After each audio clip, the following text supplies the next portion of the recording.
All right, let's talk about one of the biggest shakeups in history, the English Reformation. You've got love, you've got power, a whole lot of political drama, and it all comes down to one king, Henry VIII, and a personal problem he had that literally remade an entire nation.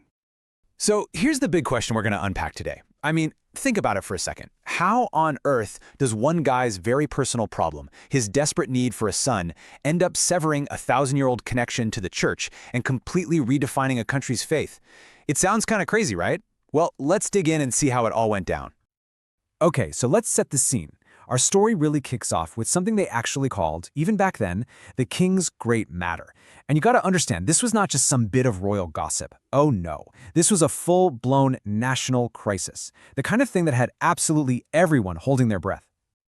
Now, to really get inside Henry's head, you have to grasp this idea of dynastic anxiety. It sounds like a fancy term, but it's a really simple and terrifying fear. See, his dad had just won the throne in the incredibly bloody Wars of the Roses. The Tudor family's grip on power was, let's say, not super secure. So for Henry, not having a son wasn't just a personal disappointment. It meant chaos. It meant another devastating civil war. Having a boy wasn't a choice. It was his one job, his absolute #1 duty. And you have to realize, this whole crisis didn't just pop up overnight. I mean, we're talking about a problem that was simmering for years and years. By 1527, he's been married to Catherine of Aragon for almost 2 decades, and all they have to show for it is one surviving child, a daughter, Mary. Catherine's in her 40s, so the chances of another child, let alone a son, are basically zero. You can just feel this Tudor time bomb ticking away, getting louder and louder every single year. And then, in walks Anne Boleyn. And she is a complete game changer. She wasn't just another pretty face at court. No way. She was sharp, ambitious, and she represented the one thing Henry wanted most in the world, the promise of a son. But here's the kicker. She flat out refused to be his mistress. She wanted to be queen or nothing at all. And that move just raised the stakes to a whole new level. Suddenly, for Henry to get what he wanted, he had to become a bachelor again. So Henry has his plan, but there's a huge, massive roadblock. See, back in the 16th century, if a king wanted to end his marriage, there was only one person on earth who could give the thumbs up, the Pope in Rome. And, well, let's just say the Pope was in a very complicated situation. And this is where everything just grinds to a halt. It is a total stalemate. On one side, you've got Henry, who's come up with this religious argument from the Bible, claiming his marriage was basically cursed from the start. But on the other side, you've got Pope Clement VII, who is in an absolutely impossible spot. Why? Because Catherine of Aragon's nephew is only the most powerful man in Europe, the Holy Roman Emperor Charles V. And Charles's troops had literally just sacked Rome. So the Pope has a choice: anger the King of England or anger the guy whose army is parked right outside his window. Yeah, he was stuck between a rock and a very, very hard place. So what do you think happened? After years of legal arguments and stalling, the answer from Rome finally comes back. And it is a big, firm no. The Pope just couldn't do it. The political risks were way, way too high. Henry's request was denied. That was it. The door was slammed shut. The official traditional way of solving this problem was now completely blocked. So what do you do when the main road is blocked? Well, you've got to find a new one. Henry and his advisors realized they had to get creative, radically creative.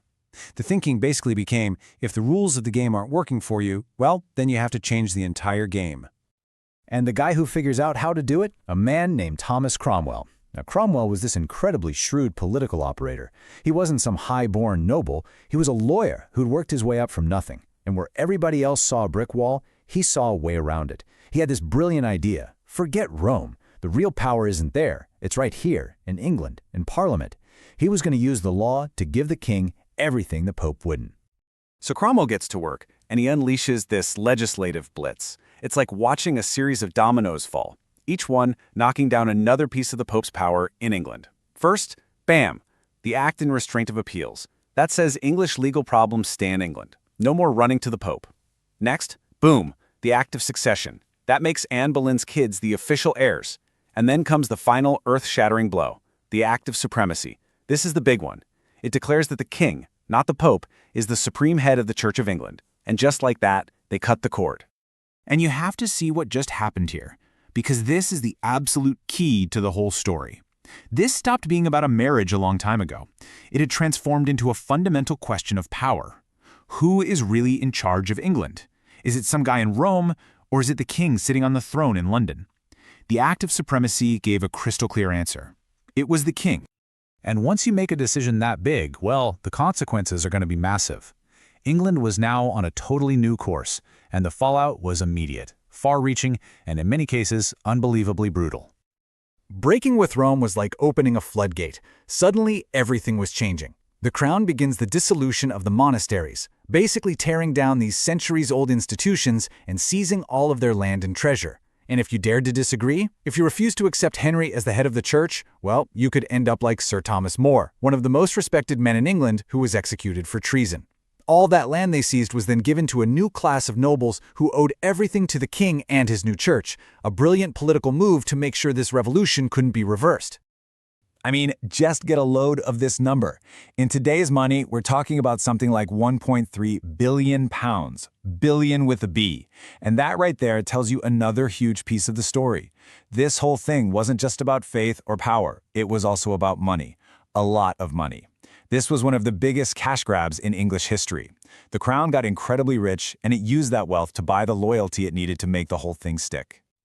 So, when you step back and look at the whole shebang, what are we supposed to make of it? Was this truly a crisis of faith for Henry? A genuine religious movement? Or was it just the most ruthless, cynical power play you can imagine? Well, like with most things in history, the real answer is probably a little bit of both.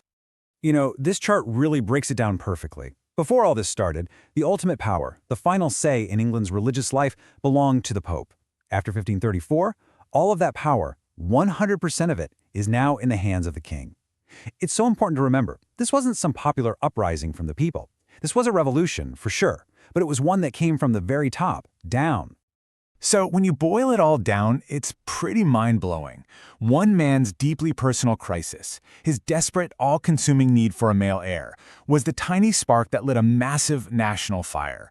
It triggered a political and religious earthquake that completely severed England from the rest of Catholic Europe and forged a brand new national church and a brand new English identity.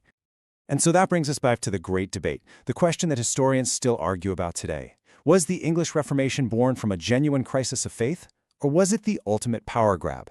Was Henry a devout king who was convinced he was doing God's will, or was he a ruthless tyrant who used religion as a tool to get everything he wanted?